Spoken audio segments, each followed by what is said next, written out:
Hey guys, I want to talk about our favorite game, Throne and Liberty, and what I think um, the game is, losing players, feeling a bit stale, and could overall see some significant improvements so that the bleeding doesn't continue, and we can all, play this game that we so desperately enjoy. So for starters, I think that the issues that the game experiences currently largely stem from lack of PvP content, poor alliance balancing, too much evasion in the game, the current meta, a meta that's been too rigid for months, and lastly, a poor choice of balance changes that have resulted in our current 2-2-2 meta. So, from the top, the lack of PvP content in the game is concerning. It's been several months now since the game's been released, not quite a year, a bit over half a year, I believe, at this point, and um, unfortunately, we still don't have battlegrounds, right? Battlegrounds in a PvP game um, with a large array of players on multiple servers um, for a game that's advertised for PvP is kind of a no-brainer and something that many players have wanted. We need something to do in the downtime, and unfortunately, doing dailies, which feel like they're dailies out of a mobile game, and token burning constantly just isn't enough. There's not enough to do. People AFK in town, they'll play other games, and the community's been pretty loud about this. They want more things to do in the game that are fun. Um, these solo dungeons aren't very engaging. I myself haven't even done a single one. It isn't content I find particularly rewarding when I look at the rewards, nor do I find it to be appealing or engaging in the slightest. Also, there is an issue with a lot of the world events that we can participate in. Um, they still have the same issue that the T1 world events had, which is the rewards for them just aren't that great. While you do get some polished crystals, which is great, I just don't think they happen nearly enough with enough frequency for players to feel incentivized to do them as often. And the PvP versions just aren't very fun.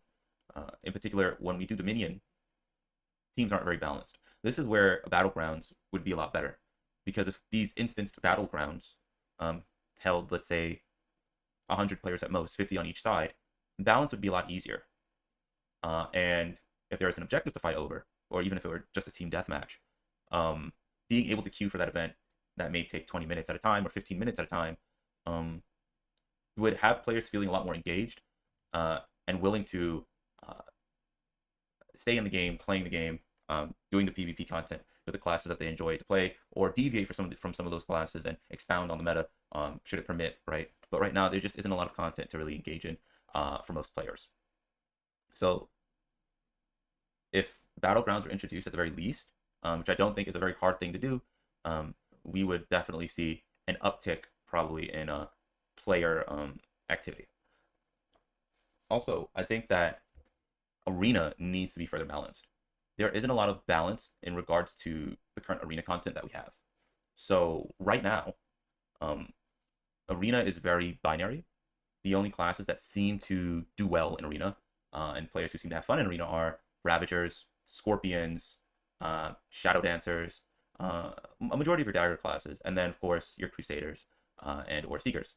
Other classes just don't really have much space in the arena meta, and in this game in particular, I do think arena could hold a much more significant spot in the play pattern of the average player base, because it's again, it's just something to do with the gear that we've earned.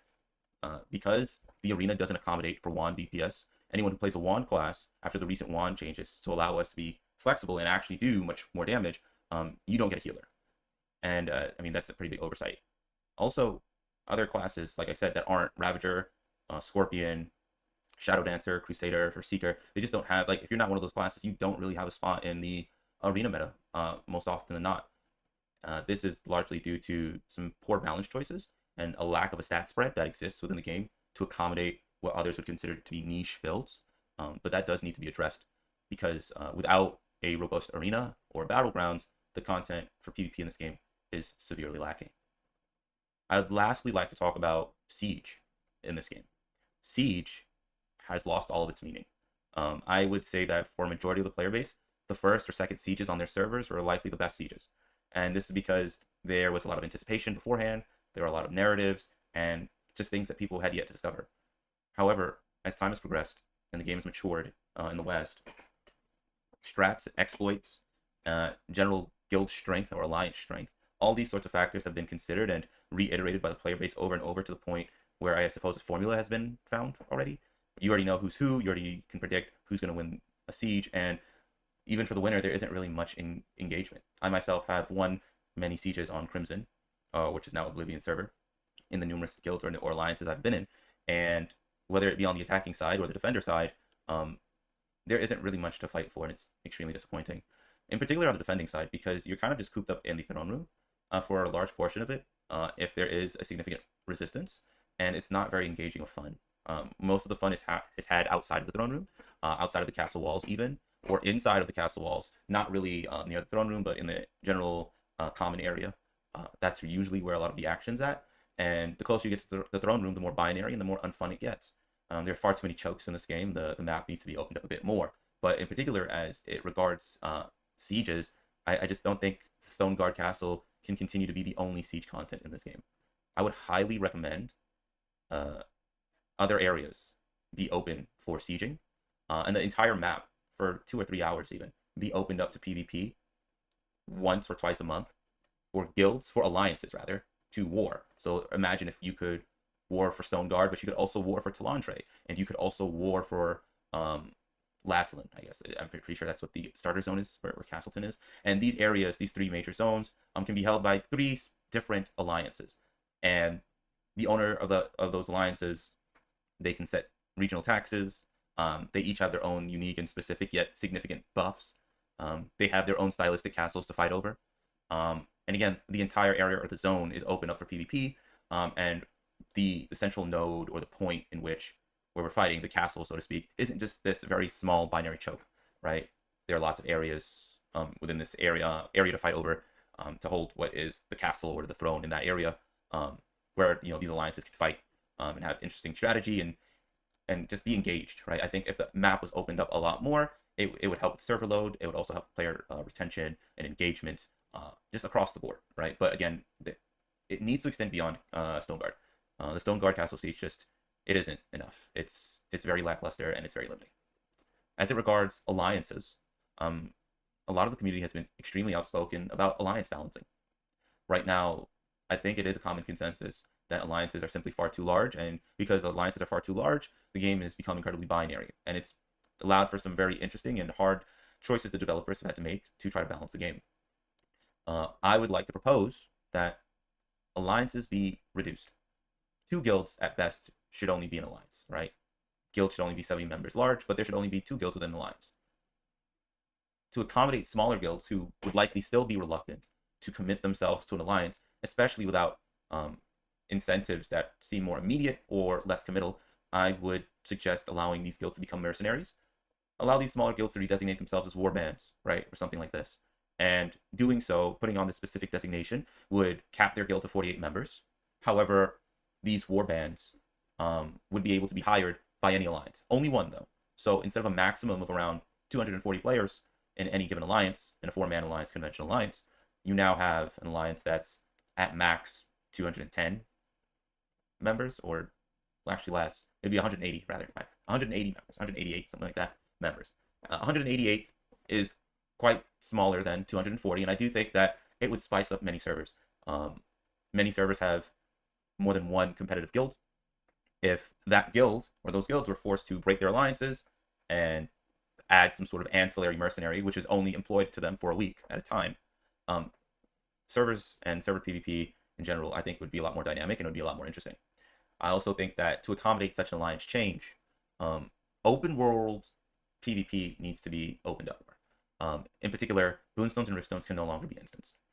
They should just be open, period, for the entire duration. And it shouldn't be a 20-minute event. It should likely be an hour event, or maybe even an hour and a half, right? In which, again, guilds are going back and forth. The map is constantly in flux, right? Reports are being made between allies, right? And constant moves are being made between warring factions or guilds. And they're going to secure stones for their allies, for their mercenaries or whatnot. And at the end of this all, these mercenary warbands, if they win these stones, they can receive a Solent or a Lucent incentive, a portion of that, from the winning alliance who won those Boonstones and or Riftstones.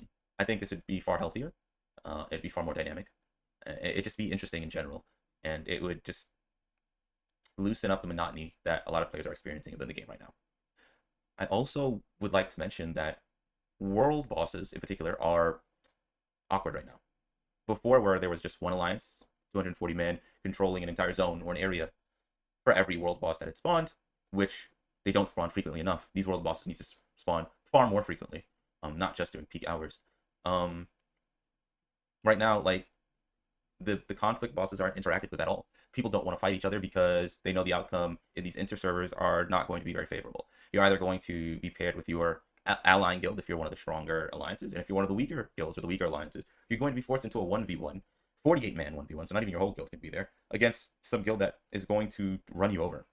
A lot of people don't like that. Instead, I think they should adopt what Nebula has done with Grimturg and Exodus in a way, and for these world boss events, continue to have the peace portal, but the conflict portal should just be one conflict portal, and all participants on your server can sign up via the conflict portal. These portal sizes should be increased, or you should just be able to register through the UI from the map.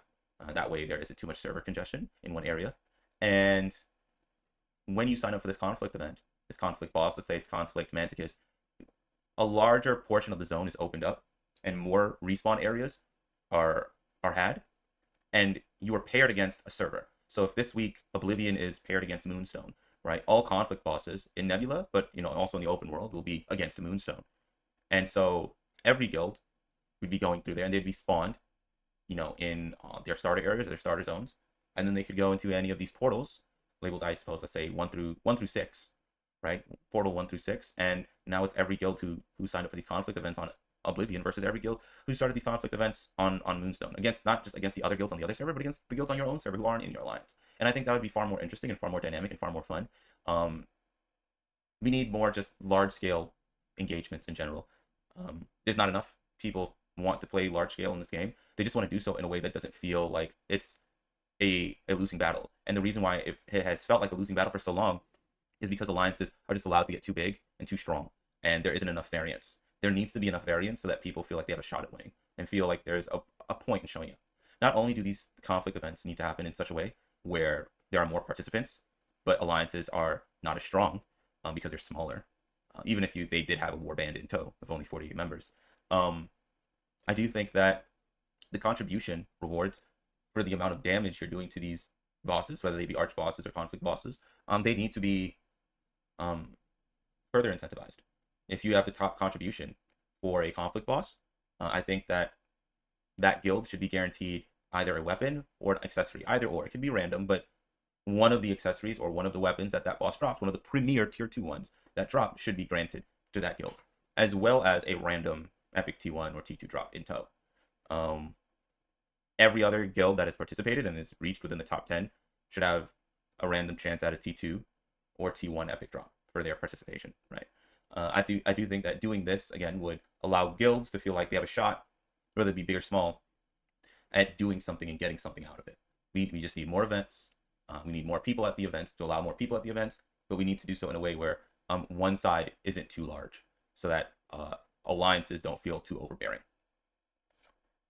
As it regards PvP balance, I think that one of the issues of the PvP meta right now is that there's just too much evasion, and not a lot of people talk about this. I suspect it's largely because dagger is probably the most popular weapon, especially in the West. It isn't uncommon for Westerners to really gravitate towards assassins and having that freedom of expression sort of playstyle where they can have a lot of skill expression in their gameplay and do things. That being said, the difference between T1 and T2 evasion is far too significant. At least in T1, a DPS was always a DPS. In T2, a dagger DPS is a bruiser, which is weird. There's just too much evasion. You can't hit them, you can't interact with them outside of their mirror matches. And even their mirror matches at times have very difficult issues dealing with them because the evasion can scale that high. Either the dagger weapon needs to be nerfed, or evasion needs to be nerfed, or at the very least, there needs to be a substantial increase in the amount of hit sources, such that hit and evasion mirrors what it was in T1, where simply put, if you were very geared and you built hit, you simply hit someone who built evasion. There was almost never a point in time or period in which someone built full evasion and just had a monopoly on everyone around them.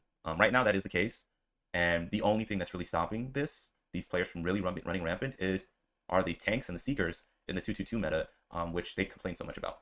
You'll constantly see complaints and comments about endurance being the issue.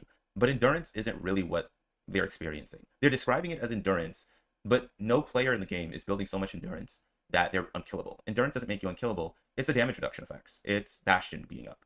It's Blessed Barrier being stacked on top of that. It's Blood Devo being stacked on top of that and rotated. Any of these DPS players, especially the dagger players, which I suspect are the ones who are I don't want to say crying because it's a bit disingenuous, but complaining the loudest about this. I implore you guys to play these classes. Play the Seeker. Play the Templar. Play the Crusader, etc. And don't even take any of these defensive skills. Just build as much endurance as you can and see how quickly and how rapidly you will fall to any DPS player, wand or dagger. You can shred endurance. Endurance isn't saving you. What's actually saving you is the defensive abilities, the buffs. And these buffs do need to be curtailed. Part of the reason why we only have one viable healer class since the beginning of this game, Seeker, is because, again, there's just too much evasion in the game. So Invocator doesn't get room to breathe, right?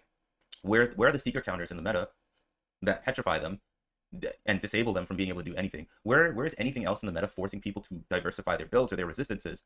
Because there's no answer to it other than building those resistances like petrification resistance or sleep resistance or any sort of this thing, right? When all those classes are essentially just gatekept by daggers proliferating the scene.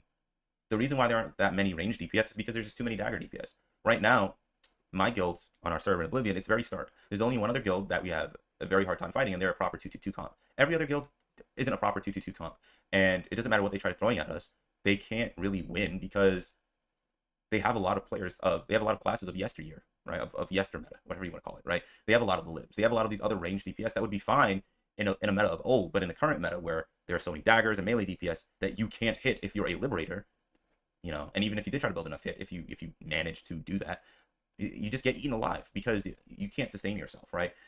Evasion has warped the PvP meta in such a way where any available counter just simply can't exist from a DPS perspective, and from a tank or a healer perspective, only one healer is still in the game, Seeker, and that's because it doesn't have to interact with its enemies, so you don't need hit. So evasion is meaningless against a Seeker. It doesn't matter. You're healing your ally. You can't miss a heal on your ally, right? But I can miss a petrification. I can miss petrifications. I can miss weakens. I can miss slows on an Invocator or any other sort of non-greatsword enabled wand class, right? Paladin, of course, is that exception that I'm talking about, but it's a very niche pocket healer, and to essentially force players to play a greatsword in tow with any weapon of their choice isn't really something that most people find appealing, right? So the answer to the meta isn't pick up a greatsword and it isn't to pick up a dagger. The developers need to really think outside the box and truly address the amount of evasion that's being pumped into the game. Resonance added so much evasion as well that people they find it's moot at this point. It's moot to invest monetarily into the game, and speaking as a whale myself, playing with other whales, we've all come to the same conclusion, right? Like, there's only but so much money you can pump into the game. The meta is what it is. Certain classes are what they are. If you don't have them in your guild, and if you cannot recruit them, you are simply just screwed, right? And that's why a lot of people are quitting, because people have been forced to reroll. People have been asked or requested by their guilds, or simply removed for not playing the correct classes. And the game is just becoming unfun in general. There's far too many silences, far too many gap closers and evasion amps that range DPS feel like they don't have a place in the meta unless you're a Scorpion. Cordy Crossbow is still reigns supreme for Raiders, and that's because of the way that the SNS skills and the crossbow skills with Cordy work, right? And that those need to be tuned as well. The 2-2-2 meta is simply the natural response to many balance issues that have been long overlooked and a very sloppy and or haphazard stat allocation in the current T2 meta. There's not enough fortitude sources, so building fortitude is nearly impossible. Vanguard was gatekept for the first month of Talandre release. Many of the melee evasion accessories are gatekept behind arc boss accessories. Players just feel like they don't have options, reasonable options to diversify their builds, play what they want, and comfortably battle alongside their guild members and their friends, because the game just doesn't offer them the resources to do so. Regardless of the grind being long, regardless of the balance, regardless of the bugs that may be persisting or whatnot, I think people do want to see these bugs addressed, these exploits addressed, but it's just a cherry on top, really. The underlying issue is that the base, the meat of the game, the base of the game is just, it's very inactive and it's very unfun, and it's hard to really engage yourself in it when there doesn't seem like there's much changing in the near future. So I hope that helps. I hope that gives some insight into how players are feeling. Just a quick recap. Right now, I do think that we lack PvP content. Having battlegrounds is a must. We definitely need to balance arena and take a much more holistic approach in how we allow classes to exist within the arena and which classes are allowed to dominate. Maybe there need to be restrictions on how many great swords there can be on a team, or how many crossbows there can be on a team, or how many daggers there can be on a team, this sort of thing. World boss PvP, again, no longer has an incentive. Nobody wants to go into a conflict boss to 1v1 another guild. That needs to be changed.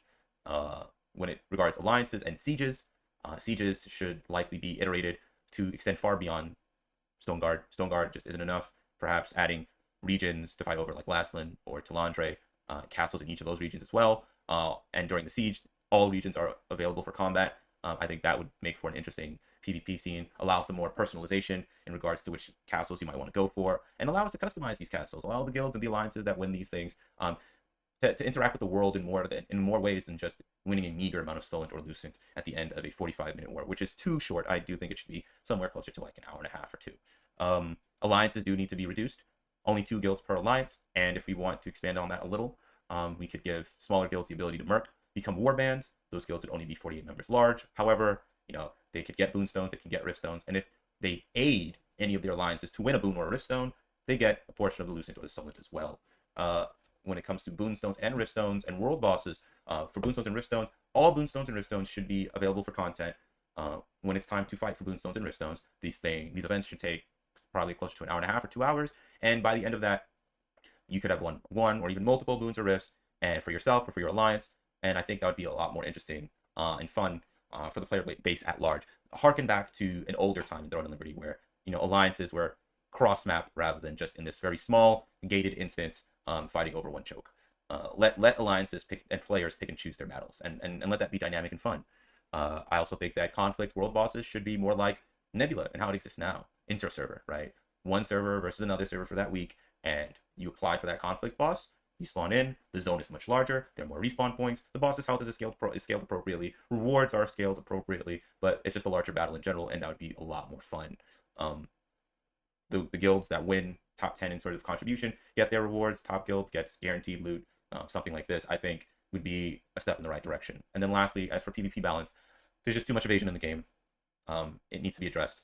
Either nerf daggers, nerf all the evasion sources, or significantly buff every hit source. And I mean like double it. Basically, if I build a hit build, then your evasion build is moot. There's just too much leeway evasion builds are having right now, and it's why the 2-2-2 meta kind of exists, because it's the only response to a proliferation of so many hard-to-kill dagger users, in particular melee dagger users. As it regards the tanks and the seekers, not even the healers, because invocators aren't really a thing and paladins aren't really a thing. So the seeker throughput, the healing throughput is a bit too high. Blood devotion definitely needs to be nerfed. Maybe even Bastion should be looked at to be nerfed, right? The survivability of these classes does need to be tapered and reduced, but that can't happen if dagger classes proliferate everything, right? DPS, at the end of the day, need to be DPS. Other DPS need to be able to kill DPS period point blank. Tank classes and need to be able to withstand punishment, but not to the point where they're unkillable. And healer classes need to be able to heal, not just Seekers. All of them need to be able to heal, and they need to be able to heal their allies effectively with their little flair, right? Whether that be the CC that Invocators provide, or the targeted buffs and playmaking potential that a Paladin provides, or just the raw throughput the Seeker may provide. But again, not to the point it is unkillable. Thank you for watching my video and listening to my feedback. I hope this resonates with some people, and maybe next time there'll be another video. See you then.